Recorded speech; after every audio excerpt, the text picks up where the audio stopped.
જિલ્લાના બગસરામાં પાક નુકસાની થઈ છે। કમોસમી વરસાદથી કપાસના પાકમાં નુકસાન પહોંચ્યું। મગફળી સોયાબીનના પાકમાં પણ નુકસાન થયું છે। કમોસમી વરસાદથી ખેડૂતોનો તૈયાર પાક પલળી ગયો છે। નુકસાની સામે વળતર ચૂકવવા ખેડૂતોએ માંગ કરી।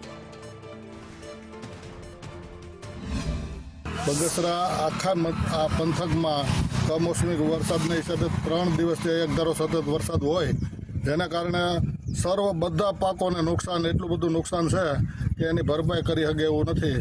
હવે સરકારને ખાસ વિનંતી કે સર્વે કરાવીને અને વહેલામાં વહેલી તકે વળતર મળે એવી ખાસ મારી નમ્ર અપીલ છે સરકારશ્રીને। અત્યારે 3 દિવસથી સતત એક ધારો વરસાદ વરસવાને કારણે કપાસ, મગફળી, સોયાબીન, આમ તો જો કે જે વાવેતર કર્યા છે એ સર્વે પાકને અત્યારે પૂરેપૂરું નુકસાન છે। સતત વરસાદ વળ્યા કરે છે તો અત્યારે કપાસ ઉગી ગયો છે, પછી હળી ગયો છે, જોઈ તો આપણે ઝીંડવા અને પેશિયું હતી હેઠિયું કરી ગયું છે। તો અત્યારે કપાસની અંદર 1 પણ રૂપિયાની ખેડૂતને વળતર ન મળે આવી પરિસ્થિતિ છે। તો સરકારશ્રીને મારી વિનંતી કે વહેલી તકે સર્વે કરીને ખેડૂતને જે પણ અત્યારે નુકસાન થયું છે એને સર્વે કરી અને વળતરને કાંઈ આયોજન કરે એવી મારી નમ્ર વિનંતી છે સરકારશ્રીને। બગસરાની અંદર આ છેલ્લા 3 દિવસ અને રાત વરસાદ પડે છે, જેની અંદર કપાસ, મગફળી અને સોયાબીન આ પાક હાવ હળીને ભસ્મીભૂત થઈ ગયો છે એવું કહી તો હાલે।